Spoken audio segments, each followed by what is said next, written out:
Well, it's been a while. It's been a minute. It's been a hot minute. Sorry about that. You know what? It is what it is. The real ones are here for us when we're here, and we're going to continue to be here. But life has been lifing. And you know what? This is kind of what Big Brother gets when they start us so late. I know it's hard when we can't get really into it like early in the summer, because when we don't, it's like there's so much that falls in August. Like Sarah was just saying, like her kids are going back to school, and I mean, like we have our trip coming up, and we made sure we even planned around Labor Day because Labor Day is coming up. I just did Matt crazy eyes if anybody saw. Sorry about that. If you're watching the video, though, sorry. Had to make that comment. We will talk about Matt's eviction because that's how long we've been gone. And I feel like it's been like 50 years with this cast and this household, particularly this season. It's a long time. And you know what? I was finding that not just with the podcast, but like finding my groove with giving updates has been really hard with this cast. Totally. Because I feel like just when I find my footing and I get like something together to post, it's irrelevant. And it's different than like what happened with Izzy last year, where everything was chaos and you couldn't put a storyline together. It was the storyline's here. It's just changing so rapidly. How do you continue to tell it? I do actually have to give producers kudos for some things, not others, but I think for the most part, they have been keeping the storyline moving pretty well. I think there are pieces that I've missed. There are pieces still missing that I really wish they would weave in rather than some of the dumb segments like last night on the POV, or not the POV, the HOH episode. I was just rewatching it, and it's like, we did not need the segment that Chelsea's jumping out of much more nothing better to show, then sure, do that. But there were so many other important conversations that really needed to be shown, in my opinion. And it's like, I do have qualms with that, but I just want to say, for how chaotic things have been in back and forth throughout the season, I do want to give them credit for keeping the storyline moving well on the shows. I mean, my issue with production and the editing, like, yes, they are somewhat keeping this chaotic storyline together. However, they have like gone the opposite way in how they are portraying these house guests. I've never seen such creative editing when it comes to house guest personality. And it's like with all the drama in this house, the way they have very clearly painted like Matt to be this hero martyr and Angela to be this wicked villain and just this crazy person, and how Quinn has logical reasons behind his decisions that make sense from a game perspective, but all the casual viewers are seeing is he's just like insane and just for chaos. I apologize. Please. Tucker, they're making Tucker seem rational, and they're making like the dude, which we'll get to Tucker, but I'm just saying, like, the edits, they're doing the exact opposite. They're making Rubina seem boring.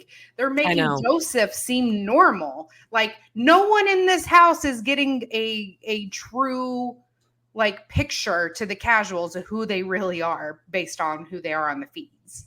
So I have two thoughts about that. Number one, I truly think at least one episode a week needs 90 minutes. I think we need that extra half hour. I actually would argue every episode needs an extra 90, not extra 90 minutes, extra 30 minutes to get to 90 minutes. If I misspoke, we don't need an extra 90. Nope. But we need 90-minute episodes at least once a week, but I would say all three deserve to be 90-minute. We need that extra stuff. And like we've seen in Survivor, once they really get their groove, and they're just getting their groove, I'm excited to see what they have going this season, because now that they're really figuring out how to really like weave this in again, because they've done this a couple times before, it's really coming out nice. There's much better storytelling. We can follow the stuff much better than we were before, in terms of alliances and gameplay strategy.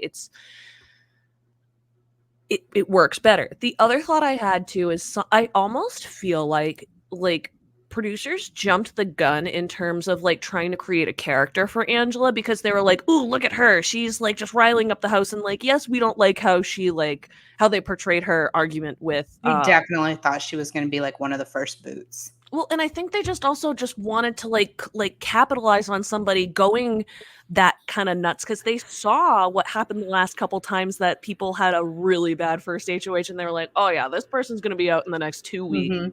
max. And so they just wanted to play it up like that. And I think it was way too fast because I could see that that probably wasn't going to happen unless like the house got their way like they have in past seasons. But But isn't she a plant? literally has been the cast because the cast is just looking to just ship the easy people out this season, which has been really, really fun. Uh-huh, And uh-huh. argue, well, Kenny was the easy person. Thank God Kenny's gone.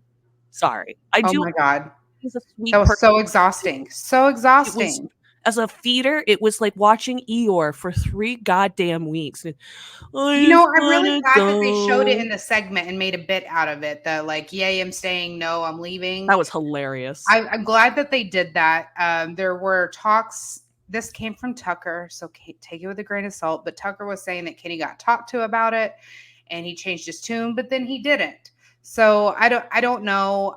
He seems happy though. He's outside of the house now. He's back with his family. Like, good for Kenny. I do.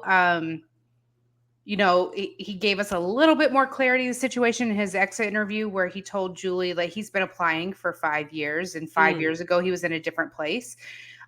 You and I had, well, I was reached out to by someone very, very close to the family who kind of gave me some context there that I talked about last week, or did I talk about it on the live? We talked about it on the live. On a live. So I was given a little bit of context. I won't share everything I was told, but I'll tell what I was told I can say. That Kenny and his wife are very, very close. She is very protective. She does have a jealous streak, self-admittedly. That's not like an ish talking. A lot of what they believe he was doing on the feeds, as far as like steering clear of the women or not working with the women, was more so for his paranoia, like he, you know, in his wife's comfort and benefit. Okay. It wasn't from that's problematic in itself in a different way, but more innocently. Yeah. And this is again just for legal purposes, all alleged. Alleged. This was just a source close to the family reaching out to me to give me some extra context as to some of Kenny's behaviors in the house and why.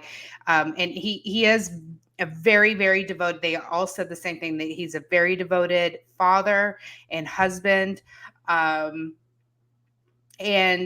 that is real. That is so entirely real. And that he was at a different place in his life. So that it then kind of proved it a little bit more. It kind of, everything I was told lined up. When he told Julie he's been applying for 5 years, he got accepted this year, and he's just in a different place in his life that he wasn't mentally prepared for it the way he thought he would be 5 years ago. So I've been a little harsh on Kenny too. Like, I'm not gonna lie, I know I have been. So I said this on the live. I'm gonna rehash a little bit of these comments because we've done a couple lives. We're finally going back live on TikTok. It's been a long time, but now I broke my phone, so now I gotta get a new one ASAP. Hopefully we'll have it before Thursday, but that's probably wishful thinking on my end. Anyways, on the live, I was talking about Kenny and damn, what were you just talking about? I was so close to You're talking about like the extra context in Kenny and 5 years ago versus, you know, when he started and playing. You know exactly what comment I'm about to make probably is when I heard about this, it kind of irked me because, like, as somebody who has wanted to be on a reality show, know people who have applied tons of times, like, and they've never even like got callbacks. They've tried, they've loved it. Like, it's just frustrating to see that. Like, you should ask yourself that question, and the question I say is at least 3 weeks, if not ask yourself longer. But I think 3 weeks, 4 weeks is a good gauge to set for yourself. Say you were offered a dream vacation. I know Big Brother's not a dream, but just stay with me. Say you were offered a dream vacation. You could go anywhere in the world, and you were away for 3 weeks. But the catch was you couldn't have your phone. You couldn't have any contact with the outside world, and you couldn't have especially contact with your family. And if you cannot accept that family part, take the other parts out of it. If you cannot accept that family part, maybe you shouldn't be on the show. And I get that he was like, well, this was my dream and this was my dream. But one of the things that did drive me a little bit nuts when he was talking about his, like, why he decided to, or like not even why he decided, but what about his process of getting on the show is he was like, well, I left. One of my kids was like really not happy about me leaving. It's like, that there was still an opportunity for an alternate, I'm assuming, to be picked. And it's like, if that was how you were feeling, you should have said something. And it just feels a little selfish to me because it's like, well, it's my one opportunity. And then it goes to waste. And I've said multiple times on lives and on my TikTok where it's like, there's that alternate really, I wouldn't be mad at that alternate for literally being so upset with Kenny right now. Because their opportunity was wasted because he just wanted to go on and he didn't do anything but complain 90% of the time. Yes, there was a 10% he wasn't complaining, but the other 90% he really was. So I understand and I have more empathy for him. I do. But I just want people who are either listening, I pray this gets in the hands of somebody in the future who wants to apply. I mean this in all kindness. If you cannot go on a magical vacation where you get something great out of it, because the magical vacation here is getting you $750,000 if you can last the whole time. If you cannot spend at least 3 weeks away from your family, no contact whatsoever, maybe it's not for you. And I don't mean that in a mean way. It's just maybe it's not for you because it's not everything's for everyone. So right. Spiel. Let's quickly go over week 1 so we can get that out of the way. Also, I don't think I said, but welcome to the latest episode of Wicked Unscripted. We have unscripted conversations about the most popular reality shows. I'm Abigail and Sarah, blah, blah, blah, blah, blah. Formalities out of the way. Yeah. It's Abigail and Sarah, bitches. We're talking Big Brother. So we on the premiere episode, I think we talked enough about things we had seen. We're going to kind of skip over a lot of week 1. Matt was the first person out. We saw the blow up with Angela. Oh my God. We both commented about that at length on our TikTok. So if you want to hear way better analysis, go there. Way better. I gotta say though, so they did it with Matt and then Lisa was out second, which we'll talk about in a moment. They dropped some really, I'm not a fan of the questions that they asked. Now, some of them were fine. It was game related and those were okay. I'm not mad about those. Those are some of the better game related questions I think Julie's asked recently. But then they made this weird decision to tell them about all the political weird stuff not weird stuff, but just there's a lot of crazy stuff going on in our politics right now. And they thought that was the opportunity to tell them immediately within 5-10 minutes of them leaving the house. I mean, it's a choice. It's a choice, but I don't disagree with it. And let me tell you why. I feel like these exit interviews have been more and more coddled as the years have gone by. These house guests used to come out of this house and Julie would step on throats. Okay. She would call them out for their shit. She would put them on the spot. And that doesn't happen anymore. If this is the closest we can get, where they're just putting something out there and seeing how they respond. For example, when Matt was told about the Trump shooting, we'll call it that, he immediately made it about him and his relationship with MJ. Because, those two things are extremely similar. Okay. So similar. When Lisa comes out, they tell her about Kamala Harris taking over or was at the time going to be taking over for Biden. And I mean, I loved Lisa's response. She was like, yay, women, loved that for her. I think that they asked her a different question because I think that she would have given a very different response had she had been told about the shooting. But hey, I'm here for it. Put them on the spot. This is kind of it's what happens on the live feeds, and they keep trying to cut them from saying anything remotely, anything. So if you're going to give me some more if you're going to cut this shit out of the live feeds, then give it to me live on the show. I mean, so I guess every time I'm glad I always like let you talk first, because I always like, even if I still stick with my guns, at least somewhat shift a little bit. But here's my thing. If they gave them a little bit of extra media training beforehand, I'd be okay with it. My issue is that these are normal people, like coming into the world, like coming into a media sphere that they have no media training whatsoever. And in that, like, it's like, these went fine, right? So I'm not upset with what happened, but you're running the risk of something like really not great happening. And And I just think it I wasn't understand really that too, but at the end of the day, like I mean, the well, best. you and I Sure. have different perspectives because you're actually in media. I've Ye never had any media training, and I do what I do, and I have and have built the followers that I have because I'm authentically myself. And that's what I expect from the house guest. And so I don't want production to edit. I don't want production to boot house guests for being just simply problematic. And let me clarify that. I want house guests removed from the house when there is a sense of danger or they have clearly broken rules. Yes, That, absolutely. for example, we've had problematic house guests in the past. I firmly stand by letting them be their ship selves on the camera and facing whatever consequences that come from that when they come outside of the house. Protecting them by cutting the feeds or cutting the feeds when you think it might not go well Yep. creates more problems. And we talked about this in length in the last episode, so I'm not going to rehash it all, but I'm just saying that, like, we just had this like this training exercise at work, and like all these traits of a unicorn or whatever, and we had to rank ourselves. My number one was the authentic, because like I don't need media training, I don't need a filter, I don't need you.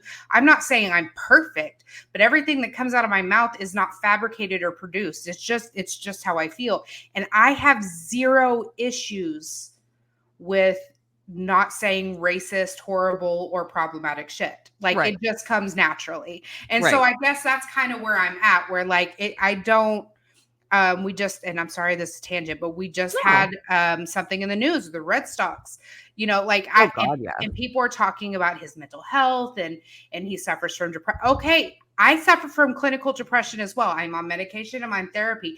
Never in my entire life, even when I was unmedicated and not in therapy, did I ever feel the urge or the need to say a problematic slur. Like Yep. like it's just, you either have growing you need to do or shit human, or have growing or you don't. Like every one of us needs to grow. Don't misquote me Oh, on of that. course. But I'm just saying, like, I don't have a problem putting house guests on the spot. And as a matter of fact, I encourage it. I just think that when you put it on something so controversial as as this election, I just think that it's like so I think I just want to clarify.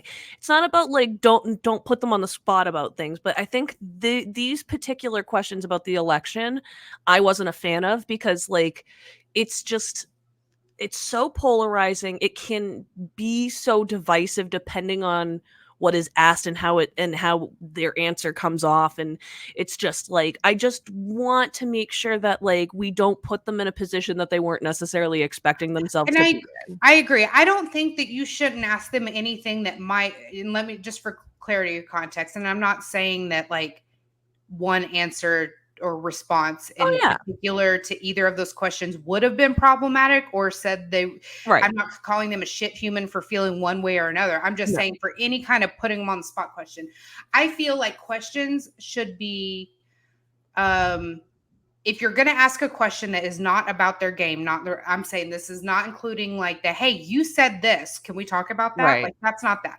If you're going to ask them like a non-game related random, hey, guess what happened question, it needs to be something that may have come up or may come up at, say, the water cooler at work or at like a party with a stranger.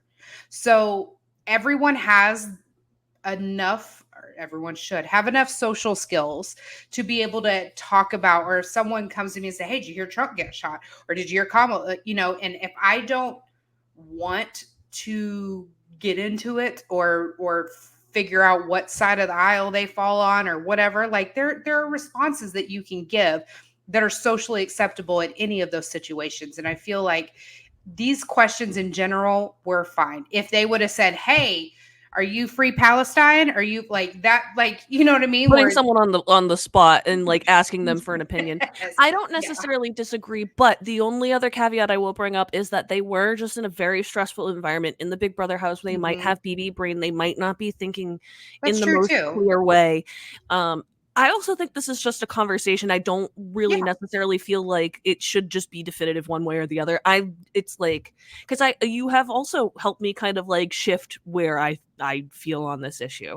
I do just feel like when it comes to something like that, that's how I feel. So, yeah. um, yeah, it was an interesting choice, but I'd be curious to see if they keep doing that kind of stuff moving forward. I Like mean, this there's a lot of season. content out here. There's a lot of things they could bring up. So, What do you feel about it ends with us? yeah. Oh Lord. Now, how do you feel? Boy, that would open up a can of worms. I mean, these Um, days, what doesn't open a can of worms? You could say, like, "Hey, are you a chaperone literally. fan?" And like, I could have said so many different I had like 3 different things I could have said there that I'm just gonna keep to myself. Anyways, so Lisa went out in week 2, like we were just talking about, and that was really a result of Tucker. I mean, everybody really wanted Lisa out, oh but my a god. lot of it was like kind of put on Tucker's back because Tucker was just so anti Lisa. And a lot of people didn't really understand until like the very end why people didn't like Lisa. And it really was she invaded a lot of people's space. That was like one of the top reasons that she was She knew not no liked and bounds, wanted out of the no house. boundaries. That one. And yeah, it was like in so many different ways she lacked boundaries. And I think that was I love the photos. um I'm gonna have her. She's a I guest on don't the think pod, guys. I don't think she's a bad person by any means. I do want to be clear, but it's like I just want to know who thinks it's appropriate to like put stuff on other people's pillows without their permission or sprinkle glitter on, I don't care if it's edible, sprinkle something that she's literally touching with her own hands onto someone's food. Mm-hmm. Those Yep. are like Onto mega spaghetti, boundaries. no less. Here's the thing: edible glitter. Guys, I was a baker in a former life. I can confidently tell you, edible glitter is sugar.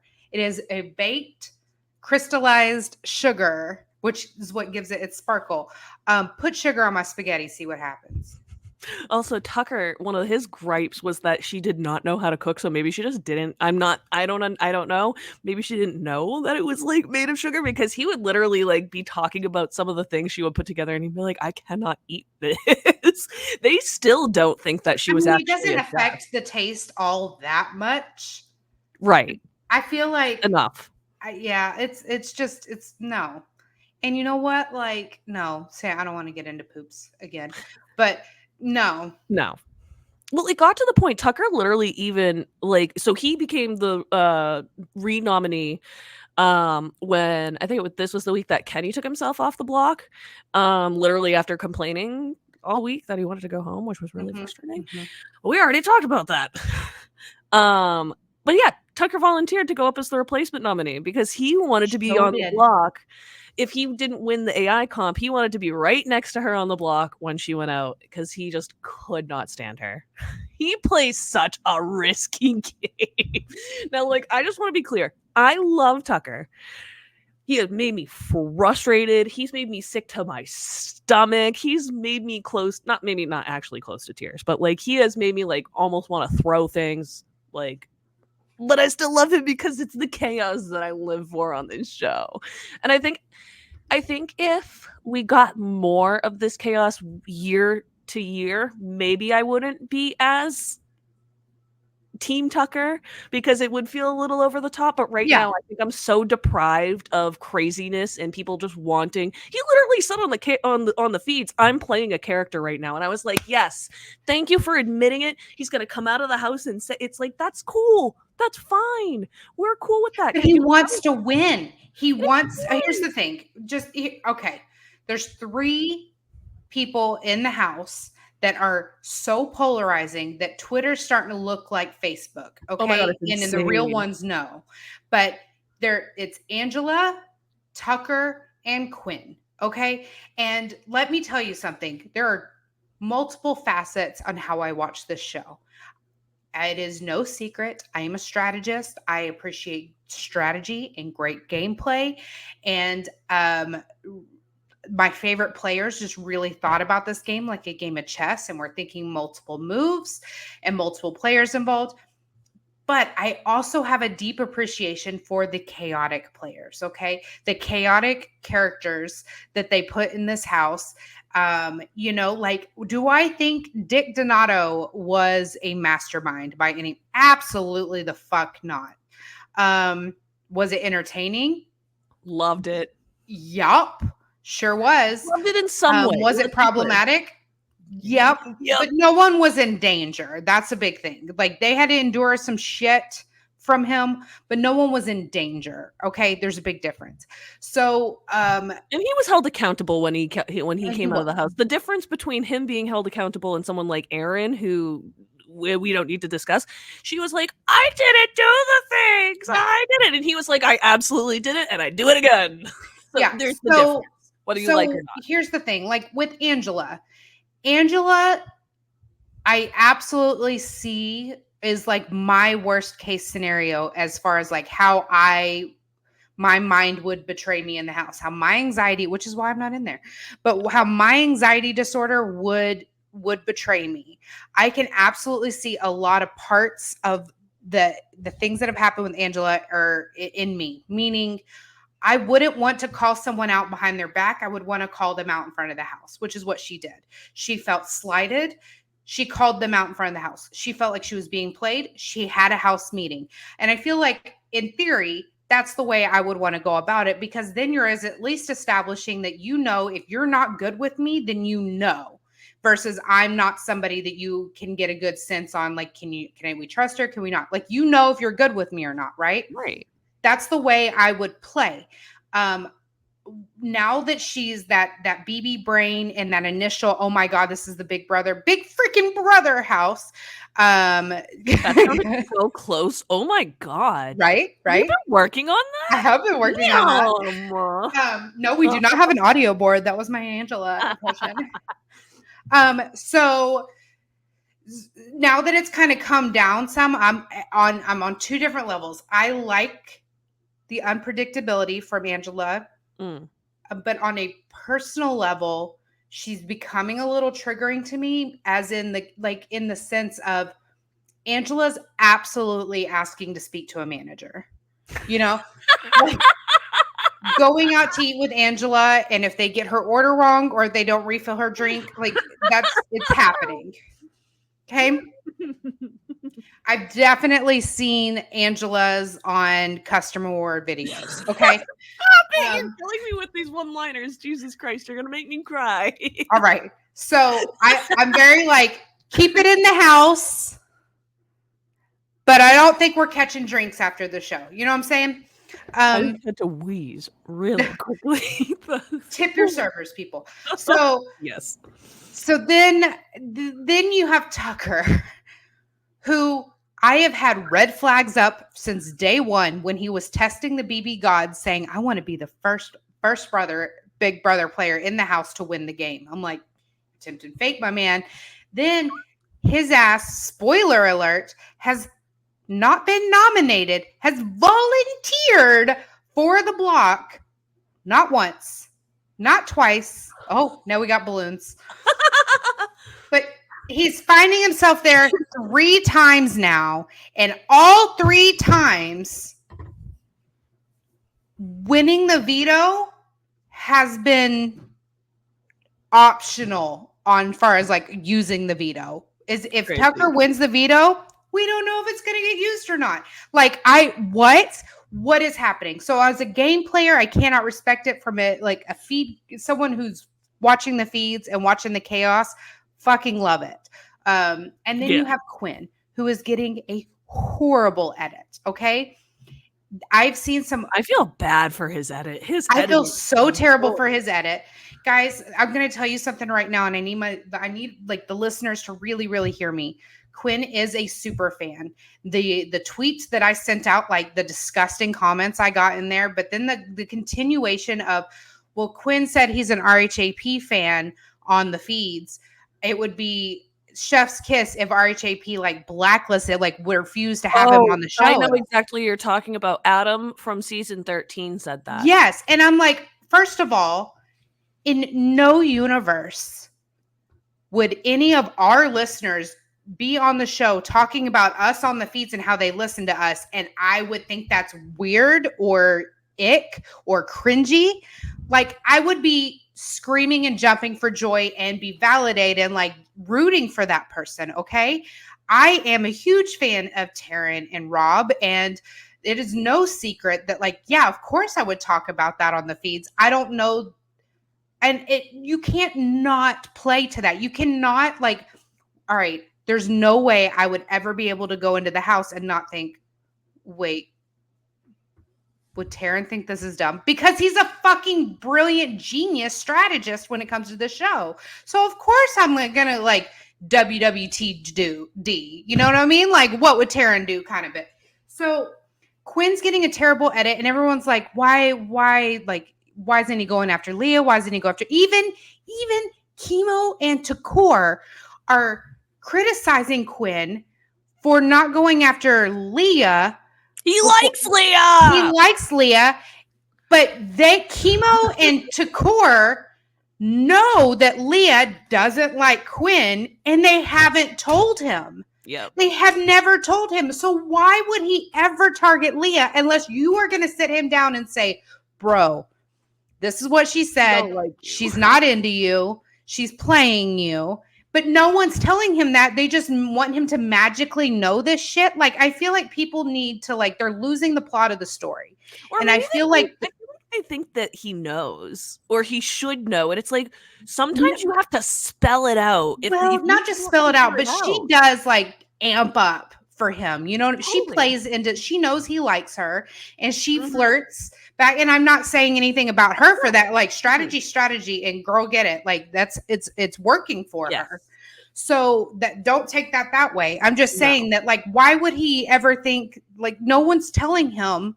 That's the point. Exactly. No one's telling him. So why would he think otherwise? And so with Quinn, I feel like every single one of his decisions has been strategic. They haven't been the best moves, but no player is perfect. I'm saying that everything he does, he's very clearly going after the people that are going after him. He's making moves. I cannot believe how many people in the comments of that, when I was asking, like, why are we hating on Quinn, was he's going after the entertaining players. And I would say, well, okay, Angela and Tucker are coming after him. Yeah, but so why wouldn't he? That's the best move for his game. Well, I don't want what's best for his game. I want what's best for entertainment. But that's what is happening. But also, it's still good for entertainment that he goes after the good players, because that means he has challenging people that are just gonna battle back and forth. And I'm just saying, like, guys, if I went on the show, like, they quit asking this question. Bottom line, they quit asking this question years ago, and they need to go back and ask it. Would you rather win? They used to say $500,000 and everyone hate you, or win nothing, like lose and be loved by everybody? And it was very telling. Yes. And Quinn's answer would be hated by everybody, win $750,000, as would mine, as would anybody who respects the validity of this game and the strategy behind this game. You don't know these people. You're going to feel like you really, really know these people because you're going to be living together and they're going to be your whole world for 90 days. But, like, you don't know these people. You're not going to be able to split the money with them. Some of them you're going to come out really strong friends, and some of them you're going to fucking hate, never speak to it ever again. So, like, get your bag, or don't go, or go on a different show. Go on Love Island. Go on, you know, what's one where they just live in a house together, Real World or some shit. Like, if that existed still. I'm just saying, like, there's just, this isn't Vanderpump. Like, you're here for a game. Like, it's frustrating. It is. And, like, I think to that point, like, when people, like, and it's like, cool, if you're frustrated because, like, maybe you're team Tucker or you're team Angela because of fun feeds, that's cool. Be frustrated. We're team fun feeds too. Like, if you want to pick a side on the team fun feeds, like, it sounds like they're just picking sides with Tucker and Angela, and it's like, cool, that's fine. And or Angela. I'm not saying they're even picking both. It's just like, if you're picking someone because you think they are fun feeds, even if it's not even those two, who cares? That's cool. But if you're, like, mad at Quinn for going after the entertaining people. The point is for fun feeds. What else would be fun? Would it be fun if he went after the people that are playing no game? That's so boring. That's what we've been asking them to not do. Yeah. It's why even the like it's why I said at the beginning of this little segment here, if Big Brother players were risky like Tucker every single season, I would probably not be as big of a Tucker fan right now because like I'd be like, yo, this is too much. I don't know what you're doing, but I don't know if I can ride with this. But I'm riding with it because we don't get this often. And I'm just like, all right, just gimme. I'm eating it right now. But that's the point. We want the people to make the big moves, and the big moves happen when the big entertaining people go at each other. I said this on the live, and I've said this multiple times. We have not had a cast like this. This is my wholehearted opinion. People can disagree. In my opinion, we have not had a cast like this since around BB12, when we had constant power shifts and people that you can love one week and literally be like frustrated with the next week. And I think people forget too how much they hated Rachel Riley. I didn't like Rachel Riley because that was my first season of feeds, and I didn't really understand the difference between because I was really only reading off of sites. I was barely watching. So I didn't really understand the difference between the edit and what was on there. If I went back and was a feeder, then maybe she still would have driven me nuts, but I would have probably loved it to a certain extent because it's chaos. It's what you look for. The fight between her and Reagan. Oh my God. Yeah, iconic. But hot take, there's not a single and I was saying this in the Discord. There's not this season is very different for me than any other season I have ever watched. Every season I've ever watched, there's been like a macho man majority alliance run in the house, or there have been like very clear terrible human beings versus people I like, right? Yep. This season is not that. We have divisive people in the house and dueling personalities, I should say, dueling personalities in the house that are not problematic. And I can confidently say that even the characters, even the house guests that I was worried about pre-season are not problematic. And No. this cast, Same. this season has given me a new opportunity, a new lens to watch the show where I can really just unbiasedly focus on gameplay and entertainment because I don't have any favorites. I don't have any, like, I'm not stressed about the veto. I'm not stressed about anxiety. I don't have anxiety about like eviction night because however it goes, like it's still going to be okay because this whole cast, like I like every single person on this cast for their own unique ways.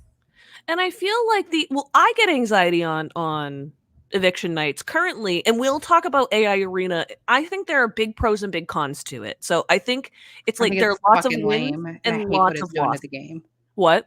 I hate it. I hate it. I'm ready for it to be over. I know you hate it, but I hate what it's doing to the house strategy. Well, I have issues with it when it comes to that. Trust me, I'm with you. But I'm looking at it from an entertainment standpoint of I very rarely would ever tune into Thursday night episodes except really to just kind of see what the vote was like, how the vote was going to go and see an HOH comp. Am I frustrated we don't get live HOH comps? Of course I am. Of course. And I guess we're going to talk about it now. But like, I enjoy the fact that we go in, and even though we technically like know what the voting scenarios are, we don't know how it's going to go because of the AI competition. And I really liked how this past week it really left us on the edge of our seats because we knew that Quinn was going to be going on the block, and we knew that he was going to be playing in it with Tucker, and I was dying over that. I was living for that. And Ainsley said, whether you like Ainsley or not, the goal of this twist was really to bring more entertainment to Thursday night episodes because people had said one of the problems was that Thursdays weren't as entertaining. So I just think in that respect, Ainsley absolutely succeeded. I'm going to say for live feeders, this failed. So that's what I'm trying to say. So I think for the live, if they can get this twist, maybe not this specific one, but if they can do a twist like this where it gets Thursday episodes more interesting, but it doesn't kill the live feed game, I'll be 100% happy. It's almost as if they have time to do a competition on eviction night, I wonder, just an idea, if we go back to doing HOHs on eviction night. Well, also that would mean it would be fun if we could have two. Who says we can't have two competitions if we had a 90-minute Oh, fuck, extended I don't want episode that. every week? What? I don't want that.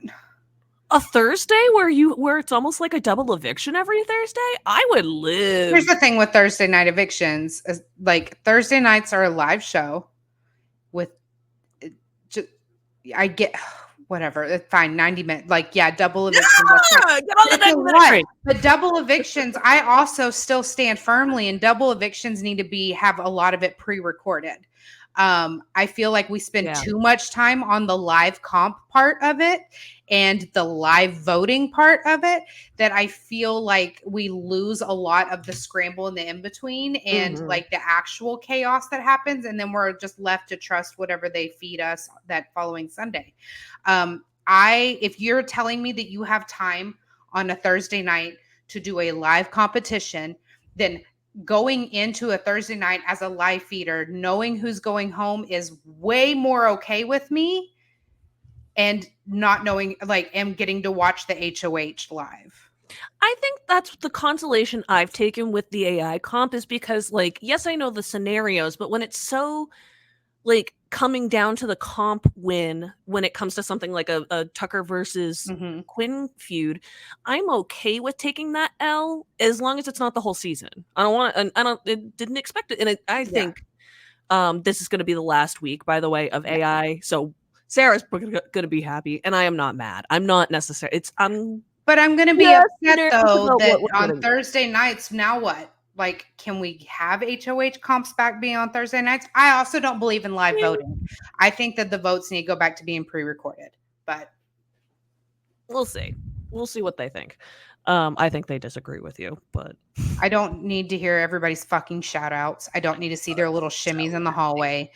Go back and watch old seasons, and you guys can see, like, when they pre-recorded the votes, we got so much more fucking content on Thursday nights. It was because they really do, like, you could even fit in the goodbye messages. I don't know how many of you guys like edit your own videos or on TikTok, like on TikTok or anywhere else, but like you would be surprised at how much time you can save when you cut off all the junk at the beginning and the end of your videos, and in between kind of like really big gaps. You would be genuinely surprised how much time you would gain back.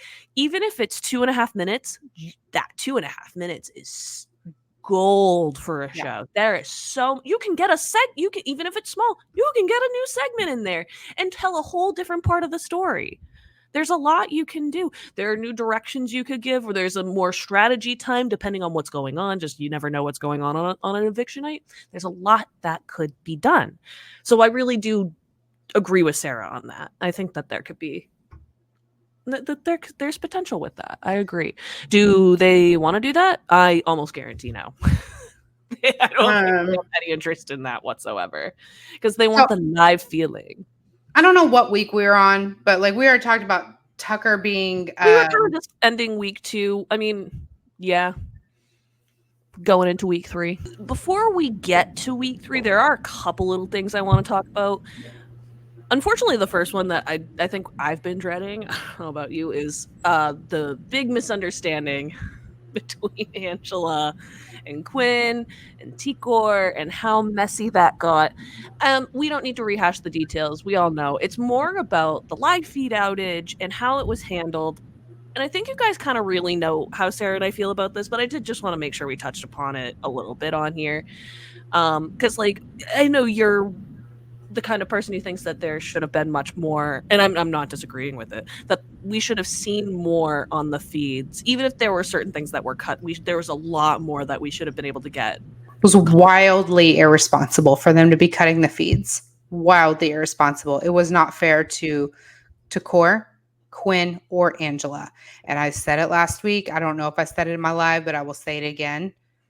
The way they ended up editing that episode was even more irresponsible, because it took all of 5 seconds for us to figure out that very damning DR session that even got Janelle fired up wasn't even from that week. based on the outfit he's wearing in the DR, that wasn't even referring to that situation in that context. He hadn't worn that outfit in like 3 days prior to that.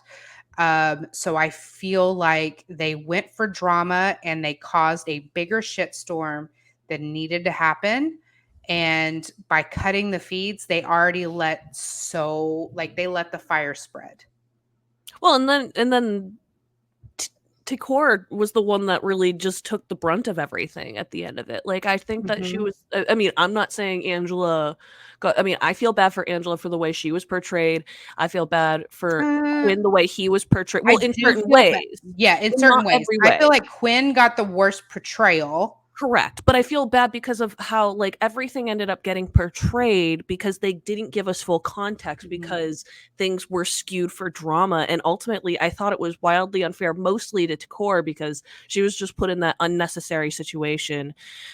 First in the house, and then when she comes out of it, she's going to see how it was dealt with. And there's a situation, obviously, that like she can't even have control over right now and have any response to. And I think that's really frustrating because like I'm sure she would have thoughts and she is not going to be able to share any of those thoughts until she gets out of the house and most people are going to have forgotten about it. I mean, she handled the whole situation beautifully. Angela did not. Angela did everything you shouldn't do in that situation. Correct. I wanted to be so clear. Like, I agree with that. Totally. 100%. Yeah. I appreciate that she apologized. I don't think the apology was as good as it could have been, but I at least appreciate. But we don't know. True, that's a good point. That's a really good point. Very true. And we don't know when the apology happened. We don't know if it was a spliced together apology. So it could have been a good one. It could have been bad. We don't know. We don't know. I know that an apology was definitely owed because they didn't cut. Like we saw Angela's reaction. We saw her dry white woman tears, and it was not okay. No part of that. Like she did everything you shouldn't do when someone is trying to educate you on a situation like that. And but I feel like how this was twisted against Quinn is one of like the biggest. I mean, the whole thing should have been left on the feeds. It was so irresponsible, and to continue to have feed cuts the way that they're having them. Granted, it's not as they're cutting it in the most random spots now, and then like letting certain things go. Like frustrating. I'm getting aggravated by it. Yeah, it's hard to watch them, and I don't know if it's on purpose or not. I feel like it is. I feel like they want a reason to get rid of the feeds. So look, people aren't watching, because Skippy sucks. Why would I watch if you're skipping all the good conversations? And you can't go back and rewind to record them or watch them or get your own context. So that's been the biggest thing for me this year. Like, I have been such a flashbacker, and like the fact that I can't, there are just times where I would have flashed back, or I would just like, I could sit down and get my laptop out, but I'm doing something else. And no offense, I have other things in my life that are going on. I'll still follow the feeds, still follow the drama. I follow the right places on Twitter that I know exactly what's going on when it's going on. So I'm not necessarily worried. Because also there's a lot of great people are posting videos over there who are putting watermarks all over their videos now, which I think, and I won't go any further, but I think it's very interesting because we haven't seen it in seasons past, and getting much more protective of their content, which I think is very smart. Very smart. Small claps for them. But anyways, the other things I wanted to mention about this week, just very quickly, that the powers remained unused. They were in two very different positions, Quinn and MJ at this point. Very few people knew about Quinn's power. A small handful of people. Like very, very small. Angela and Chemo. Exactly. As we're entering week 3, Mackenzie's power basically becomes public knowledge. It's not fully known by everybody, like, until I think it's used. But pretty much everybody knew about it by early week 3. And I think she did a decent job of using it as leverage while she's been in a bad spot in the house. Yeah, I think it was just bad alliances on her part, and like she's kind of lucky that she had that power to kind of bail herself out from a rough start strategically at the beginning of this game. Absolutely, but the problem is that her credibility was kind of shot. Yeah. And so here's the thing, what I don't think, and even Taryn, I had this in my notes, something similar to my notes, and then Taryn talked about it today, that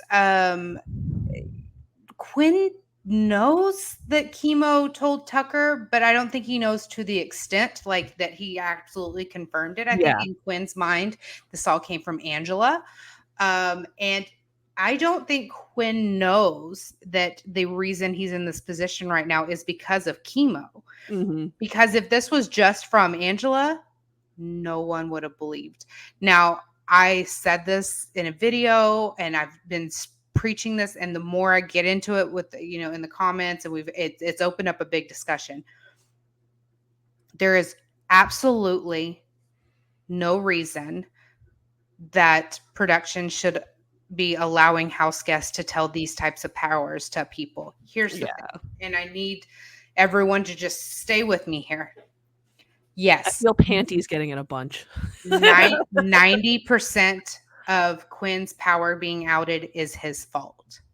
90%. I'll even give you 95. But 5 to 10% of that is on production, because that has bred a culture of, when we give you a power, it's also a bargaining chip. And also, look at what they did when Claire had a very similar power. There was absolutely no way she was going to be able to play it invisibly without it getting outed. Okay. Yep. They structured it in a way where she had to throw the following comp. There's no way that if they didn't already know it was her power, that they wouldn't have figured it out. Okay. And because of the culture that they have bred in this house, where powers can be shared with your allies, meaning you can tell people about it, there's now this understanding in the house that if you get found out because of your power, you will, 1, be immediately targeted, and 2, lose all your closest allies because you didn't tell them. So you also have this added level of anxiety when you are holding onto a power, because if for whatever reason or something happens where your power is outed, you are gone. Because your allies will turn on you and the rest of the house will turn on you.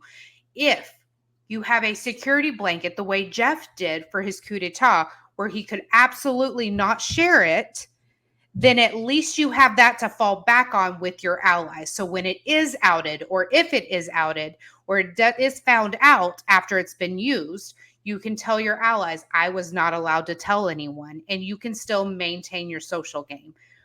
Having this be used as a bargaining chip is just begging, and we've seen it. When was the last time a power was played where no one knew who played it? 12? Season 11, maybe? Something like that. I couldn't even tell you. I'm like, all of a sudden I just went blank. So it's not that I'm running through it in my head. I just like went, boom. It doesn't fucking happen in my brain.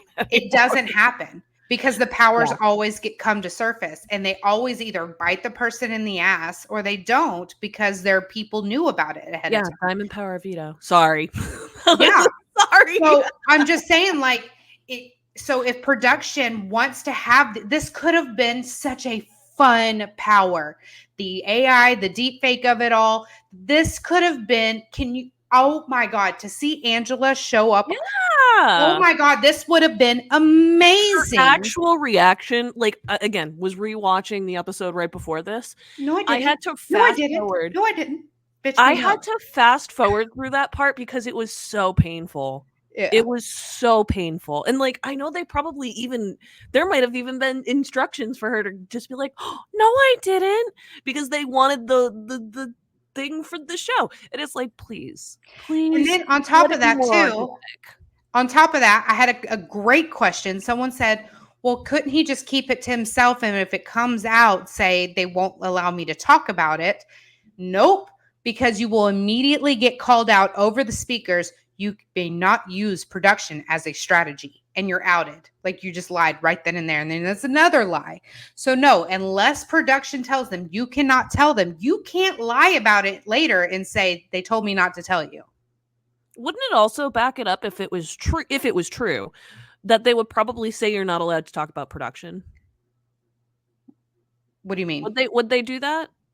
If like somebody was hinting at it way too much and it was like somebody in the, because I know people have hinted at people's powers Yes. before. Oh, you're saying if they were hinting instead of outright Somebody was saying like it? inches away and like just pretend that Jeff and Jordan was grilling Jeff, because this would never happen. Love Jordan. But it's like if Jordan was grilling Jeff about it and she was this close, like would there be a point? Because I don't think it's gotten to that point, but like would they be like, you're not allowed to talk about production?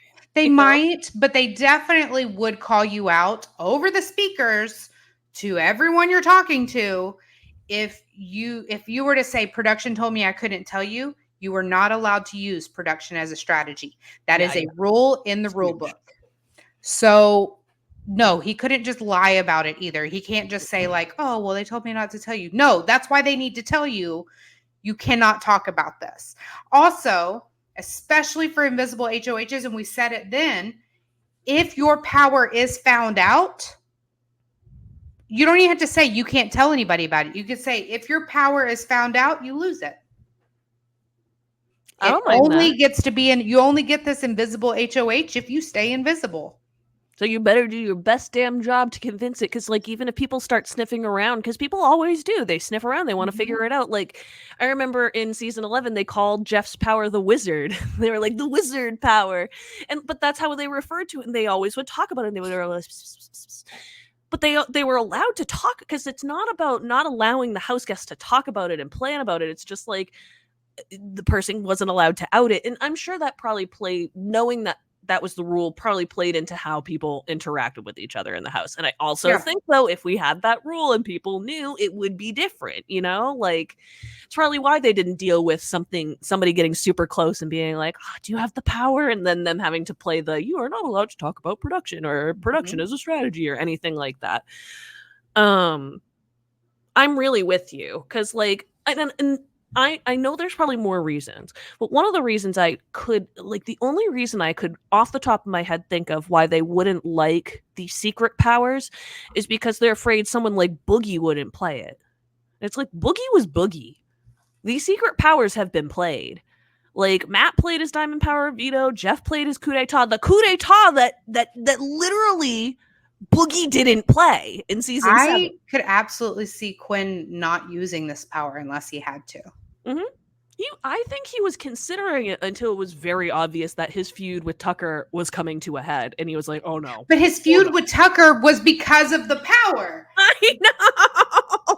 And Quinn was in a position where Angela was a very unpredictable HOH, where he used it as like a safety net. Yep. And right up and told her first week. And I'm just saying, like, yeah, that's when you don't feel secure, especially week 1, especially when you're like, no one knows anyone. Like, I could absolutely see a world where hey, I'm going to form this bond with the first HOH, and they're about to come out of this week with a bunch of alliances that I could be in good with too. So this is my bargaining chip. Exactly. Take that away, because that's the whole thing, is that like this feud wouldn't even be happening had Quinn not been allowed to tell Angela. I don't think Quinn would have been necessarily in danger. He might have been, but he might not have been in danger that first week. This feud wouldn't have happened. He could still use it if he wanted to, or he wouldn't have had to use it at all. And then he wouldn't have had this target on his back. So, but he is now, and on the other side, it has turned into a great bonder for the Pentagon. So, which is arguably the strongest alliance in the house. You are wonderful, because you segued into my last little thing. I know we're kind of jumping around. We've talked about lots of things throughout the last couple weeks. We're just trying to make sure we get all the points from like week 2. This was my last week 2 point. I've gotten feedback. Y'all can let us know in the comments that they really like this, like More less of a recap, more of a discussion yeah. format. So I've been getting some positive feedback there. Wonderful. And I've been trying to make sure we're not sticking to like a super structured format, but because we've missed so much, I just wanted to make sure there are a couple little points that we make sure we hit. This is the last one I have for week 2. But yeah, Pentagon, just in case people need a quick reminder. So the core is Chelsea, Cam, and Cedric. And then the add-ons for the Pentagon are Brooklyn and Quinn. Brooklyn and Quinn are almost instantly wary of it. They accepted, but they were instantly aware of the fact that they're at the bottom of that alliance. And even talked about it with each other a little bit. So just wanted to note on that. I think it's gonna be really interesting to see where the Pentagon goes. This is probably the strongest alliance that exists in the house in terms of like a larger alliance. So it's gonna be really interesting to see where that goes. And we're going to talk a little bit more about current alliances very shortly. We're going to blow through some of our week 3 talking points real quick. God forbid Tucker volunteers on the block ever again. This time he did it because he wanted to flush a power. And this is after Angela. So there was a little bit of a series of events before this. Angela was pissed at Quinn for the whole situation with Takor, right? And a lot of other things, but especially that situation. So she starts hinting to Tucker that she knows someone has a power. La la la la la. And eventually, Chemo confirms to Tucker that that person is actually Quinn and it's this power. And Tucker's like, holy shit, this is an insane power. This is way bigger than America's veto. We gotta get this out now. This should have been out last week, the first week. Oh my God. He freaked out and he, with his big ego, was like, I'm gonna be the person that helps get this flushed. So put me on the block. I'm gonna get this done. Goes and wins the veto. Doesn't use the veto. So few people successfully not play the veto and escape eviction. So how he pulled this off, I still marvel over. I really do. Whether you like him or not, this was just wow. It's only the only person who's ever successfully survived the block and had the veto, didn't use it on themselves, was Dick. Yep. He used it on Danielle, and he survived the block. It's happened 2 other times. Marcellus and oh my God, I'm drawing a blank. I'm drawing a blank too. It was a not recent, but a recent. Oh my God. And they went home. I know who it is too. And it's like just escaping me. I know. Anyway, Dick is the only one that's ever pulled this off before. People are going to be screaming while they're listening to the episode. It's this. Sorry. We've remembered a lot for you guys tonight. So like the fact that this is the first thing that we're kind of like stumpied on, just relax. You're probably fine. But I'm just going through my notes. Yes. So Tucker volunteered because he also wanted to, as part of this power flushing premise, he wasn't taking himself off the block. He took Angela off the block, which was the first moment in them forming their final 2. Took a little bit, but that was the moment she was like, Tucker, I can work with him. I can trust him, which was huge. And also, I love 2 chaotic energies at once. Holy shit.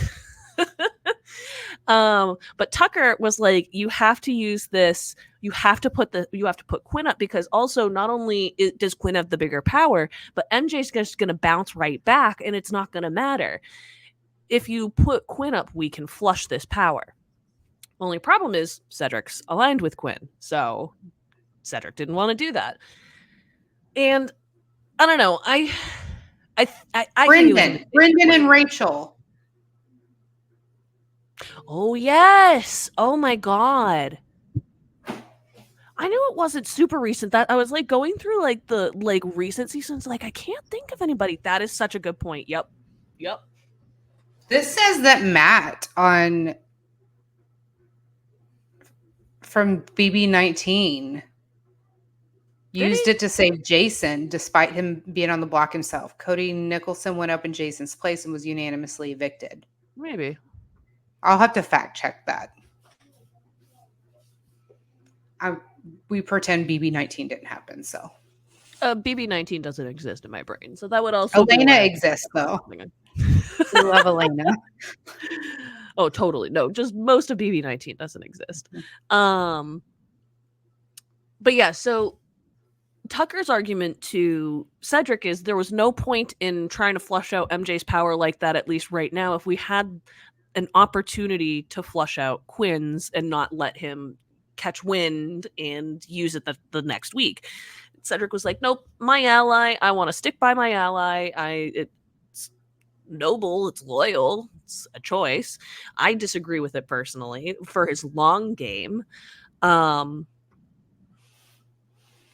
instead, but I also, at the same time, he did handle it correctly because before the veto, he was like, I'm not using it. I'm not going to be using it to put Quinn up. And you have to know if you use the veto, MJ's going up no matter what. Use it on yourself. And Tucker was like, no, the ego coming out again. And he's like, no. And I think he thought, you know what's sad? Do you know what's sad? What? Is that just like copy and paste this little segment when we talk about next week too. A little bit. To some degree. Okay. Not the whole thing, right? Am I just like lost in my brain? That is what Tucker's been talking about the last 2 days. Yeah, I know, but he hasn't done it. No, he didn't. He ended up not doing it today. I knew use the veto. I actually would have been surprised if he used the veto this week. Oh no, he went to bed not going to use it. I know, but I woke up this morning not gonna use it. And Angela's like, no. And he's like, okay. I know. I had a feeling he was not going to. I think it's just I didn't have any concern. I knew Angela was going to talk. I knew Angela was going to talk sense into him. It's Angela. Maybe. I don't know. It's Angela. I don't know. But so here's the thing. So, what was I saying? I was saying something about the powers, and they were like, "Don't do it," and he's like, "Nah, I'm gonna do it." Oh, and so I think even and I mean, and Cedric's Tucker, like, "Hey, I'm not putting up Quinn," and Tucker went la la la la la la la la. And I think Tucker really was. I mean, Tucker was so wrong to be like, that's not what we said, and like kind of the name calling he went into afterward. But I think he really entered that veto ceremony being like, I'm going to use this as leverage. He said he's not going to do it, but I do not give a flying fuck. If he sees that I do this, he better follow suit. It's wild to me. Wild. And then for him to come at Cedric, not just like in front of people as a play, but like just between him and Cedric too, saying, you didn't tell me that. You didn't tell me to use it on myself. And I'm like, the gaslighting. Oh my God. To the most extreme. Well, I mean, Cedric was so chill and patient. He didn't know what to do. I would have lost my shit. I would have lost pretty much what Cedric did, though. I think for the most part, I think that's a Cedric losing his shit moment when he was like, "Let's call a house meeting and air this all out." But he just stayed. So he's like, you know what? Let's. I don't want you twisting my. Let's go and talk about this. And then back in the room when Cedric went to go get the socks, and Tucker was calling him motherfucker and going like full on the bear. That was wild. And wild. But Cedric just stood there, sat there. And he's like, okay. That's all right. That's fine. Okay. That's fine. Well, I think he also has, as somebody who's probably been like, I'm assuming that as a member of the Marines, that it's probably something that he's probably gotten to compartmentalize. And as long as he's compartmentalizing it, it's not bothering him. I would have gotten blown up if somebody because they showed the clip of Cedric selling him in the backyard. I'm not doing this. We don't have the numbers. I'm not putting. We saw it on the feeds. Yeah. So they showed that clip on the episode, but we also saw this exact same conversation happen up in the HOH room where he again says, use the veto on yourself. Mm-hmm. I'm not going after Quinn this week. He said it in the HOH room and in the backyard. And Tucker acknowledges that he heard him because he says, I don't care. So for you to get up in my fucking face and tell me in front of God himself that I didn't tell you to use the veto on yourself is maddening. Yeah, I know. It is definitely, it's wildly frustrating. The level of ego is quite high. Quite high. That would have been my button. That would have been that I would have lost it. That would have been my Angelo moment where I lost my temper. So like it's so he went into that AI competition with just so many people wanting him out. Not Cedric Tucker. Oh. No. Also, America's vote. Are we? Yeah, I was just making sure I wasn't thinking ahead. I just had it in my notes weird. But America did vote. And America put Tucker on the block. For fuck's sake. America put Quinn on the block, which is no surprise. No. I mean, the top 3 people I was seeing, even before the vote came out, once we knew that we were getting this, it was going to be Quinn was the first, Cam was second, Joseph was third.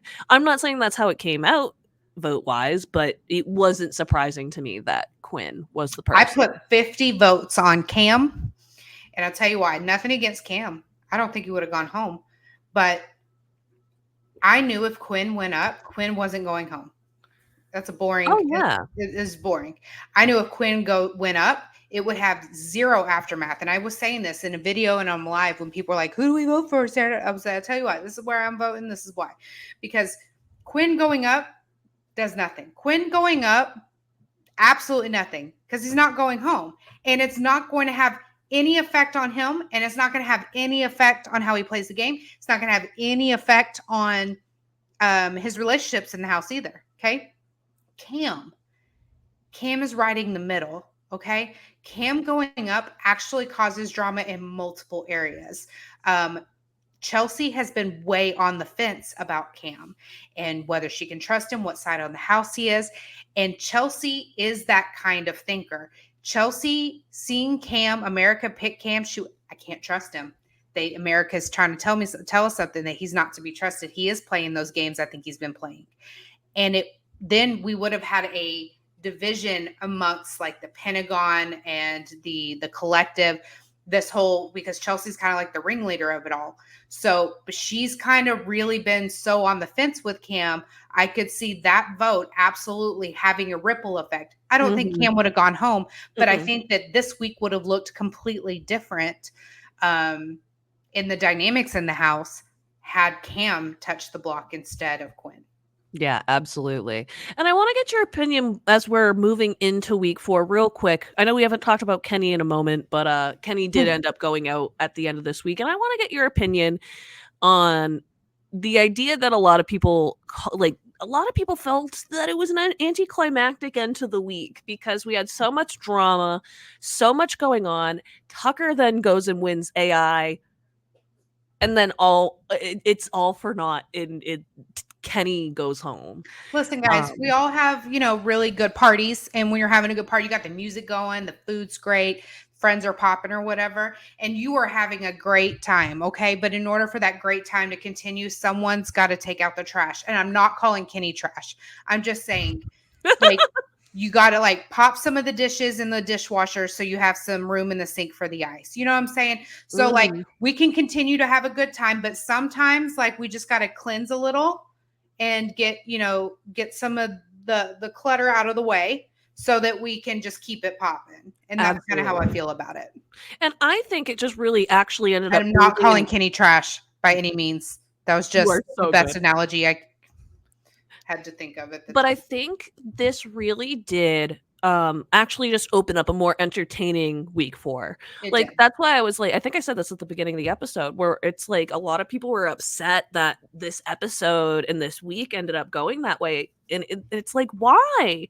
It's kind of like when they were like, why is Quinn targeting the entertaining people? It's like, because it's entertaining. That's the point. He's not the only and also if you allowed yourself to like Quinn, you'd probably find him entertaining too.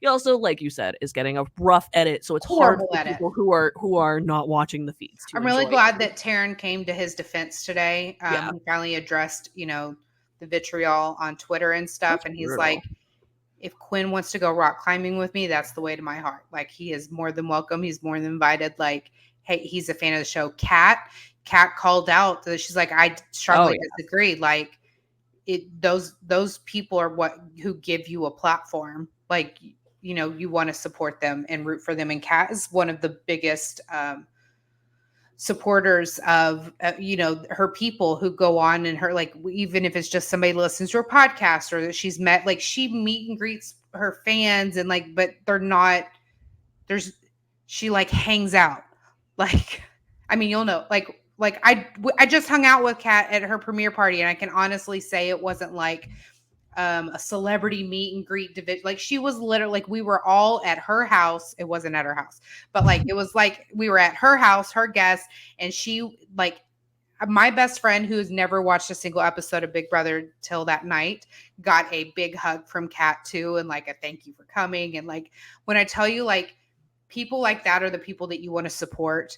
And Taryn and Rob are no different in that. Saying that there's any universe where they should shun Quinn for talking about their podcast and being a fan.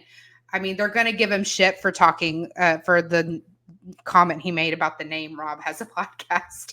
Or even, I think a lot of people are cringe.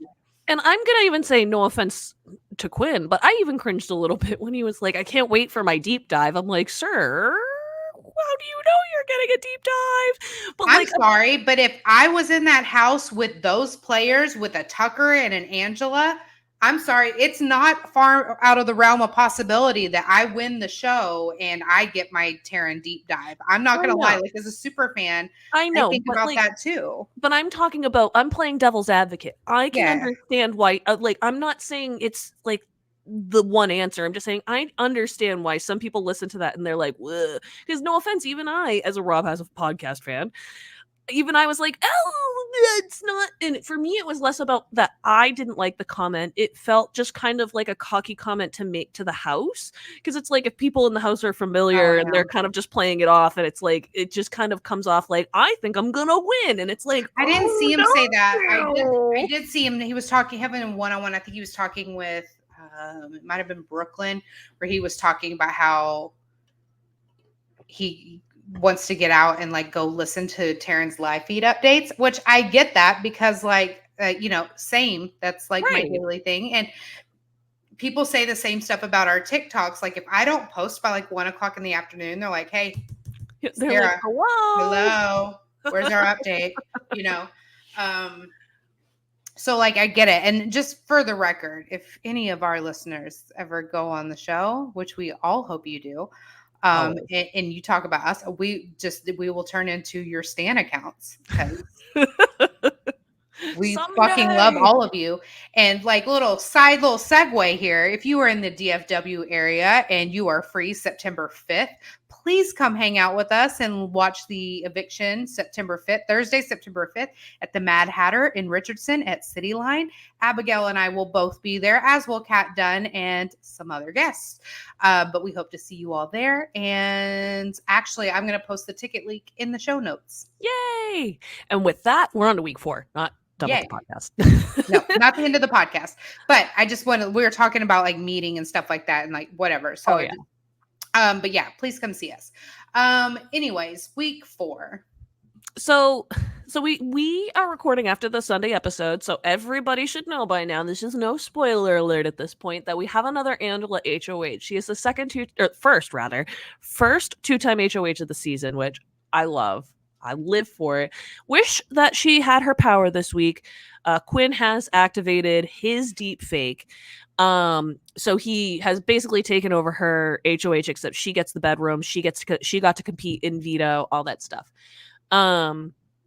It really ultimately, HOH just became a safety competition, and I felt like on the episode they made it seem way more like, is Quinn gonna use his power or not? And we all knew that it wasn't happening. It was just a matter of convincing Angela that it wasn't happening.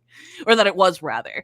Because she was like, no, maybe if he hears who I'll go put up, he won't do it. And I think he was just playing around with it. Well, we know. So yeah, it pretty much was just a safety competition. Boy, the fans were not pleased when they found out that Angela cannot be touched this week. They were like, no, not all the fans, but the casuals that cannot stand Angela just lost their collective minds. I wasn't even watching the episode last night, and I saw some of the tweets and posts, and I was like, Jesus. It just gets overwhelming sometimes on social, and I almost sometimes don't want to be on social during the episodes at certain points because it's like, ugh, I don't want to deal with this. Other big points from this week before we get into spoilers. Yes, Tubina Showmans. Oh my god. I feel like they really lightened down that segment. Like I feel like things were a lot spicier on the feeds than in the segment. They were like this close. Like I wanted our music in the bound to go wow. There was a full on holding her makeout. Just nothing. You can get anything. Which is surprising for them. But maybe they plan to play it up more on Wednesday. Maybe. I don't know. I only want one showmance segment a week, if that. If I have to have one, give me one a week. It's fine. Well, I also think it's important to have the showmance segment to place like context. Yeah, I think it's really important. But like, yo, you had so much better footage. Please tell me that there's not another one. We don't need a second segment. There's no point to that. So the power. Oh, I shouldn't even skip over that. So nominees this week, if you already caught it, were Tucker, Cedric, and MJ. Cedric is a volunteer. They made him seem way less willing on the show than it was in real life. He was not as adamant as Tucker was by any means, but he was pretty sure he wanted to volunteer for the block. And so again, it was Tucker, Cedric, and MJ who ended up as the original nominees. And I also thought it was really interesting. I think this is probably one of the things that I would understand if other people, like, this rubbed people the wrong way. I found it hilarious when I saw it rub people the wrong way, where Quinn, when he was holding his pre-nomination meetings for his secret HOH, he was wearing a suit and tie and everything, and they were like, excuse you? And I was like, I don't know, I live for the camp. I think it's funny. I think it was interesting, but like, I loved it. I do, but I do sound like a Quinn stan, but maybe I'm a little bit more empathetic because one, he is the super fan like us, and two, I mean, I get it, but I also, three, am fighting a really horribly inaccurate edit here, guys. Like I do. I sound like the Quinn defender here, but you know what? If that's it. But I'm just saying, like, I thought it was campy and cute and I liked it. And he's having fun. Yeah. He had so much fun. Those were really fun meetings to watch. I would say it's an interesting choice. Like, not a lot of people do that. But like, I think a lot of people just look for reasons. And here's, I don't know. Let's face it. I was the exact same way with Lisa. Like, look at her over there eating that fucking sandwich. It's so fucking annoying the way she's eating that fucking sandwich. Like, I get it.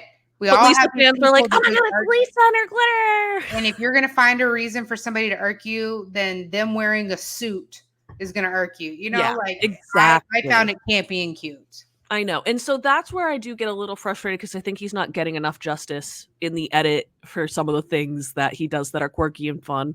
It just makes him kind of come off obnoxious. And it's like, okay. Choice of edit. Say on the feeds that America did put him on the block, and he said, you know, when asked how he felt about it, he said, you know, if they hate me, I'm living my dream right now. All I can hope for is that, like, in 17 years, there's some weirdo out there that says, like, hey, you remember BB26 Quinn? Like, he was my favorite. I liked him.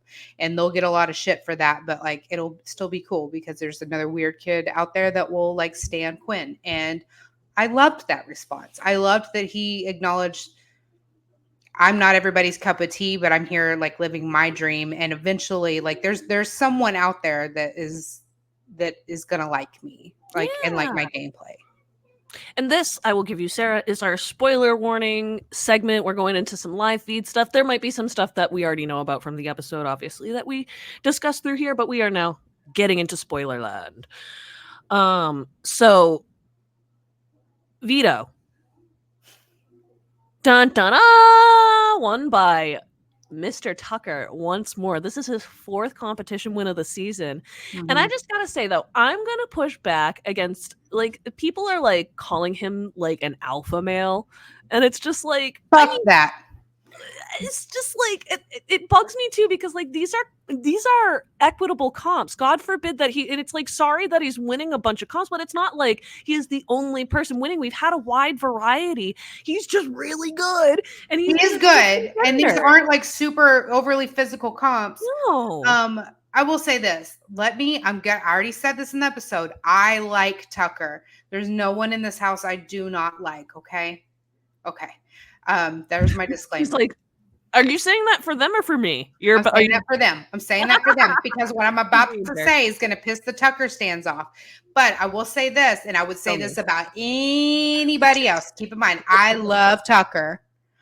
However, none of this shit counts on his resume to me. Not a damn one until this week's veto counts on his resume. You don't get points getting yourself out of situations you caused.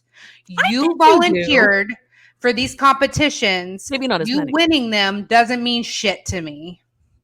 See, it means a lot less to me. It means something to me, but it's like, Hale got nominated and put on the block, and she didn't need to win comps, but she got herself off of the block with her own gameplay. If Taylor Hale volunteered to go up on the block every week, she wouldn't have the same resume at the finale night that she did. Absolutely. So I'm just saying that I don't give Tucker points for fighting his way off the block when he put his ass there in the first place. See, if I look at it from that perspective, I look at Taylor and I give her 3 points every time she beat the block. Tucker for putting himself, because she did it the natural way, right? But for Tucker volunteering and all that stuff, I give him 1 point. So like if she keeps racking up all these points and it's like she's been on the block on eviction night all these different times and she hasn't been voted out, I'm with you. It's a much higher resume for me than Tucker, who just twice in a row volunteered himself to be on the block. I don't get like it cancels each other out. You volunteer for the block and you veto your way off. It cancels each other out. Okay. You volunteer for the block, you win the veto and use it on someone fucking else. I don't give 2 flying fucks if you won the AI competition, because you're still a dumbass for not taking yourself off the block the first time you had the chance. This is when it's fun for us to not agree, because like it's not like, but this is, like I love Tucker. I love him. Well, I also, but his resume is only this big for me right now. But thank you to Big Brother for giving us a cast that can actually allow us to disagree on things. Yeah. I feel like a lot of our previous seasons when we're talking, it's like we're in an echo chamber of ourselves sometimes, because we're like, yes, we feel this almost one way. Maybe we diverge a little bit from each other, but we generally feel the same way. And now, I mean, we feel the same way about some facts, but we have totally different opinions on a lot of different things. On how it all plays out and how it feeds. I will say this, like, I love an analogy, but like this true story here. I will pay my kids to do some chores, okay? But it is a firm rule in my house that I do not pay you to clean up your own messes. I will pay you to unload the dishwasher. That counts towards your allowance. Sweeping the floors, that's an allowance. Cleaning your room and your bathroom and cleaning up your own mess, you don't get shit for, because that's just your responsibility. Right. Like, that's your mess. You created it. You don't get points for cleaning it up. And that's kind of how I feel about the Tucker shit. Like, how many of like his nomination this week is a true nomination, and then he used the veto. He won the veto, and then I actually used it on himself this time, which is great. Like big points. Big points. Not, I mean, like six. All right, he points, not big, but points. Okay? Come on. but at the same time, like, for you to seriously not ingest, like literally be thinking up until the day of the veto ceremony about not using it and staying on the block because you feel like you have the best shot at keeping Cedric on the block for the AI arena is not just cocky, but absolutely asinine. Yeah, so Sarah and I were talking about it a little earlier. Tucker very much was in the mode once again after winning veto of maybe I don't use it on myself. This time it was because he was afraid he's aware that Rubina was a possibility to go up on the block, and he was wildly concerned and that's why we wanted to bring up Tubina, because it's really important now. They should have brought up Tubina a couple weeks ago, but okay, whatever. We're at it now. And I think that's also frustrating for me because Rubina's done so much more in this house, and they've just been doing jump scare segments instead of showing people's personalities that we're not familiar with. They're like, jump scare segment. That's what people want. That's what people want. Okay. So, continuing with the spoilers, Tucker did end up taking himself off the block this week after much deliberation, and his biggest fear was realized that Rubina was nominated as the replacement nom. So the final 3 players going into this week's AI Arena are MJ, Cedric, and Rubina. The AI competitions have been completely different from each other each time. We have no clue what this competition could be. It could be like that last one, even though there was a physical element to it, it was almost like a crapshoot competition to some degree because of you having to catch the balls. It wasn't fully a crapshoot. But it was very similar. I mean, they could have something, probably not a crapshoot, I guess, because you want them to have some sort of agency in their win. Mm-hmm. But I'm curious to see. I'm trying to think. I don't know who's going to win. What kind of comp we could see. And as far as where the votes lie and where the house is leaning, it has varied. It has changed. Cedric was looking rock solid safe. I still think Cedric is safe. I think it comes down to between MJ and Rubina. Yes. Currently, up until, let's say, 10 o'clock today, the house was leaning more towards MJ. Rubina seemed super safe. Okay. Now the Pentagon is recognizing Chelsea's really pushing this, that Rubina, it makes sense that if we can't get Tucker, let's take out one of Tucker's numbers. Right. I still, Oh, I was going to add, did you hear Quentin's conversation right after they came back? I only caught it because I was actually right on. His concern is the collective, which kind of is together, kind of isn't. Mm-hmm. It's technically not really together, but they're playing along with it. So Joseph, T-Core, and Chemo are kind of still in the loop with some things. Chemo and T-Core do not want Rubina to go anywhere. And that's the big thing that Quinn is saying. He's telling Chelsea, if we do this, though, we could lose them. Yeah. Because they're not going to feel any level of trust with us. So that, I believe, is really the big decision that we're going to have that we're going to see them make over the next couple of days. So just since I've been doing this on my TikTok, I'm going to be doing this all season long, assuming that we might be getting a third nominee again at some point, but I'll probably still do it week to week. Here are the voting scenarios as they look currently this week. So if it is MJ and Cedric on the block at the end of the week, MJ is going home. And this is as of tonight. We are recording it just before 9 p.m. on Monday night. So this is as of Monday. Things can change. Things have changed already. So yes. So once again, if MJ and Cedric are on the block, MJ is looking to go home at this point. Cedric and Rubina are on the block. Rubina is looking at going home. It is a giant question mark at this point. It is flip-flopping. There are times where it is much more MJ than it is Rubina. There are times where it's much more Rubina than it is MJ. At this point, I don't know if you could predict. I think it would be a very close vote at this point. I think they would lean Rubina in this moment, but I feel like there's still a lot of push for MJ. I think that yes, once to core, Chemo, and Quint, I do feel like MJ's going. I do agree. I think if MJ wins, Rubina goes. If it's Cedric and Rubina on the block. Oh yeah, for sure. Yeah, Rubina is in trouble if MJ wins AI. Yes. She's the one that needs it desperately this week. Mm-hmm. Yeah. So if MJ wins AI, then Rubina goes home.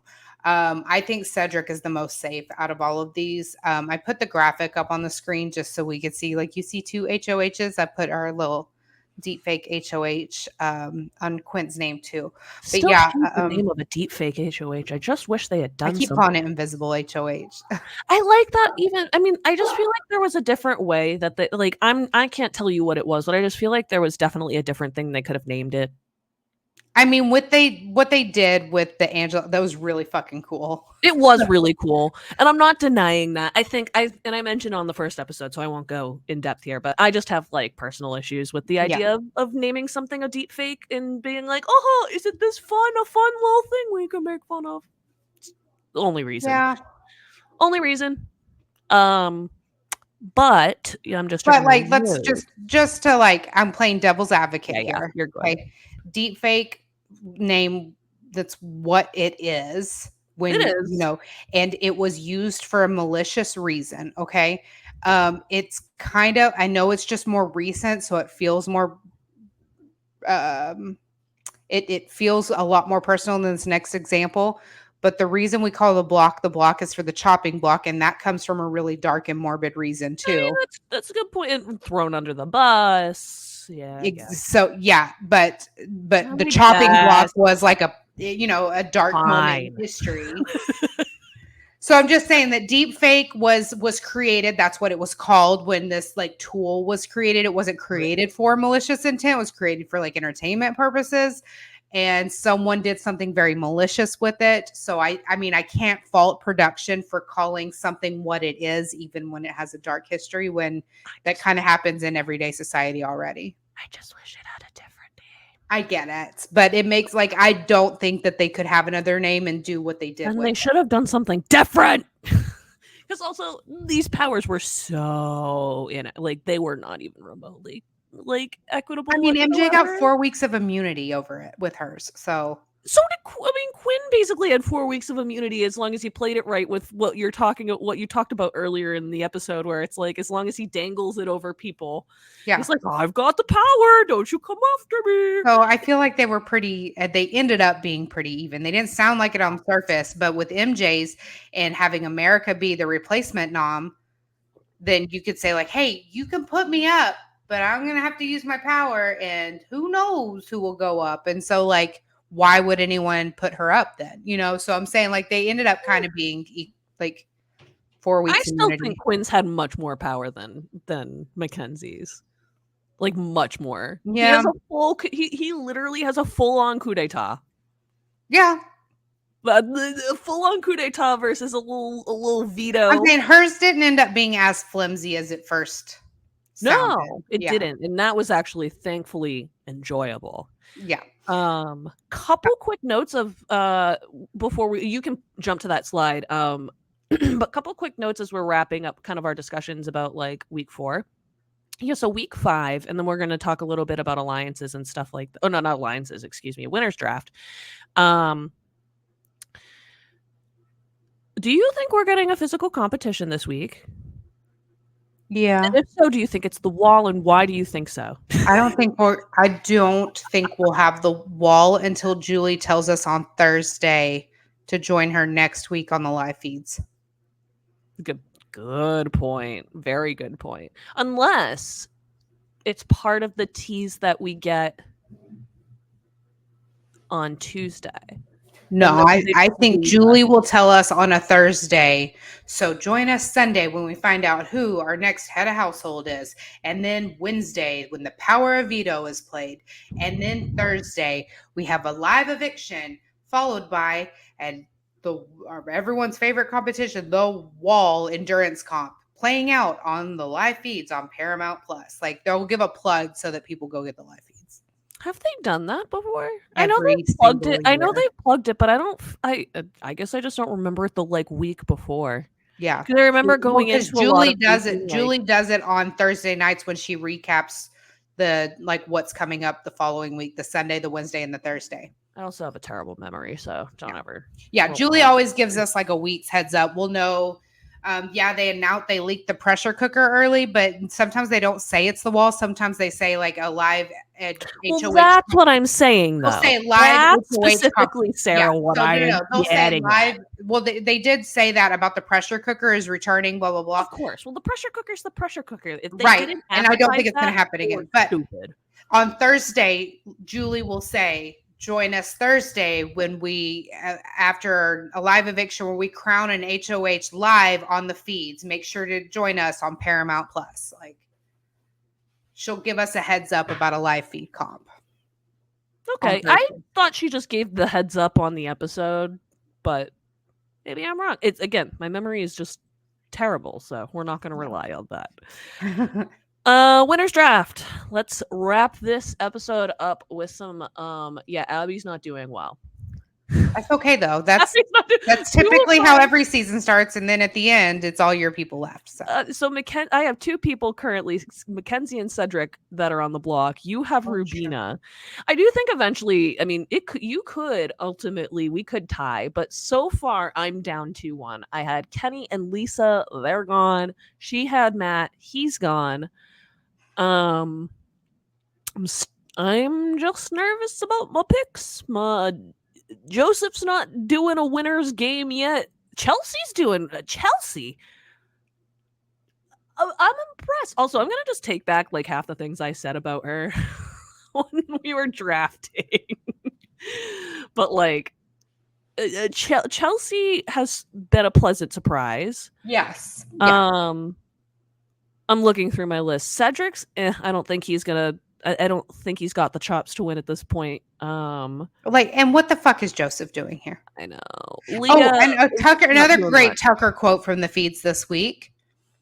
He didn't know there was going to be so much downtime. He just wants to do competitions. Everybody underestimates the downtime. So funny.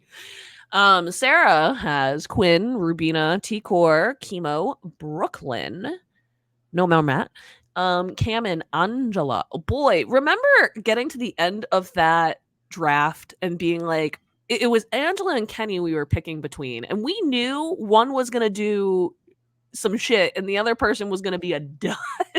Yep. And we were both sitting there trying to figure out which one we wanted. Yep. Yep. I feel really good about mine. I feel like I just, Takor and Chemo, while they might be quiet right now, I feel like they do have a lot of influence on the game, just on a much quieter, non-threatening level. Yes, I agree. I've been seeing some stuff going around that it's kind of giving, I won't say that, never mind. But that they're doing a lot of couch sitting and just lounging around, but they're doing more than that. Everyone tells them everything. They are monitoring the house dynamics. They're not just sticking to one room either. No. So it's not a Derek Frazier situation. So then Brooklyn. I've been really impressed with Brooklyn's social game. I like the way she confronted Angela, but like in the way she did it, I felt like it was approachable.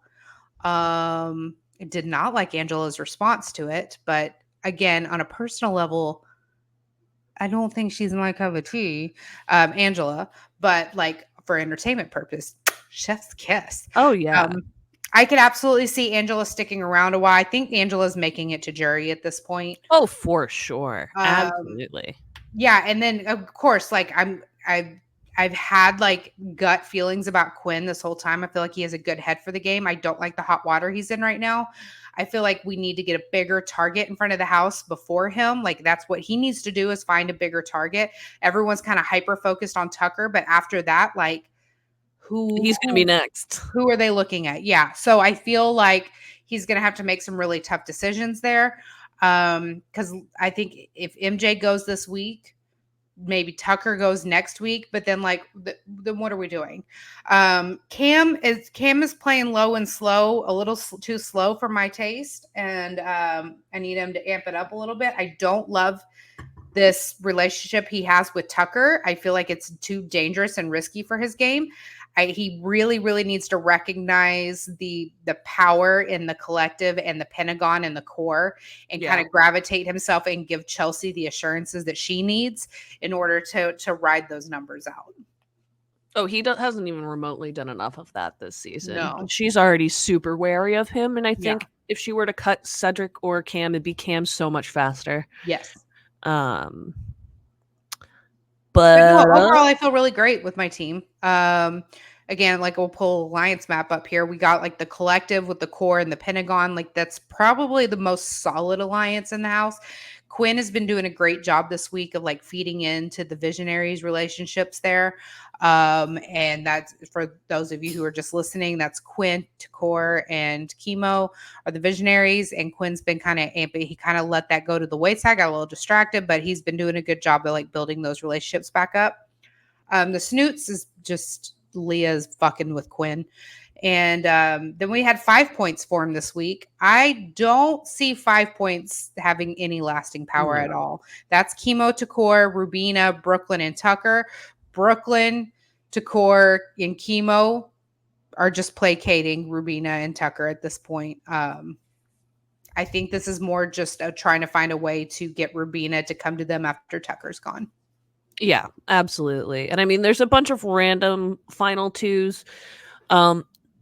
The two super, super notable ones that I think are like important moving forward. And I'm not saying they're the only ones that are important, but I think that really should be thought about is the one that was just formed with Tucker and Angela this week. Only because we have no idea where that's going. That could fizzle out and be absolutely nothing, or it could really implode, some legs moving into next week, but we really have to wait. It's the waiting game. I see it imploding. I don't necessarily disagree. I mean, it's just, it could go any way, and it could just be absolute chaos in either way. I'm just, but hey, what do I know? A final two with 2 alphas has, always worked out great in the past.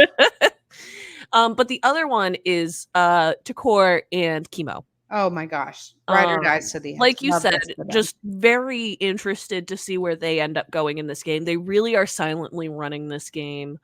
Even if they're not making like the decisions for the group right now, they really are taking the temperature of the group. They really understand the dynamics of the house more than anybody else at this point.